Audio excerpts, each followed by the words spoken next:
আর সম্মানিত মা বোনেরা যারা আছেন, হৃদয়টাকে কোরআনের মাহফিলের দিকে রুজু করে, নবী প্রেমকে জাগ্রত করে, আল্লাহ তাআলার ভয় ভালোবাসাকে জাগ্রত করে মহাব্বতের সাথে কোরআনের কথাগুলো শুনুন। হতে পারে এই আলোচনা আপনার আমার হেদায়েতের পরকালের নাজাতের একটা উসিলা হয়ে যেতে পারে, ঠিক কিনা? আমাদের দেশের মা বোনেরা ইসলামের জন্য যুগ যুগ ধরে পৃথিবীর শুরু থেকে অনেক অবদান ইসলামের জন্য তারাও রেখেছে। ইসলাম বিজয়ের পিছনে মা বোনদের অনেক অবদান রয়েছে। মা বোনদের জান্নাতে যাওয়া যেমন সহজ, আবার আল্লাহ রাসূল যখন এই মাসে মেরাজে গেলেন তখন দেখলেন জাহান্নামের মধ্যে অধিকাংশ নারীরা জাহান্নামে।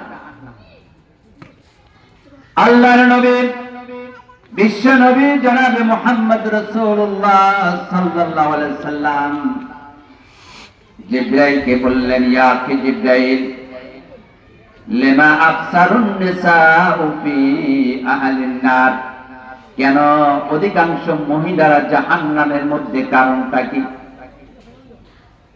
জিবরাইল আমিন আলাইহিস সালাতু ওয়াস সালামকে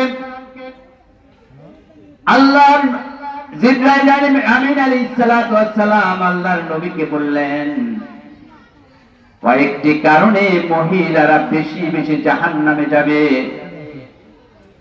এর একটি মাত্র কারণ হলো, প্রথম যে কারণ, তারা হলো স্বামীর অবাধ্য। তারা আল্লাহর নাশকরি করে,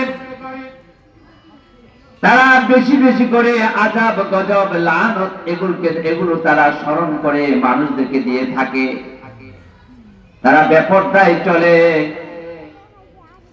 স্বামীকে যথাযথ শ্রদ্ধা সম্মান করে না।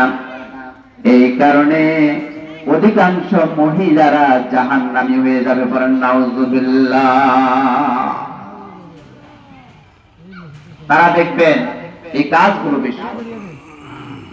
আল্লাহ রাসূল বলেছেন, 5টা কাজ করলে নারীরা জান্নাতে যাবে। 1 নাম্বার হলো, যদি যেই নারী পর্দায় থাকবে,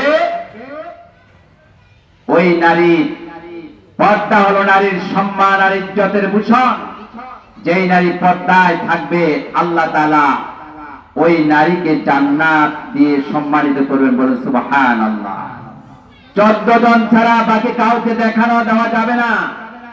প্রয়োজন ছাড়া কথা বলারও যাবে না। প্রয়োজনে কথা বলতে পারবেন,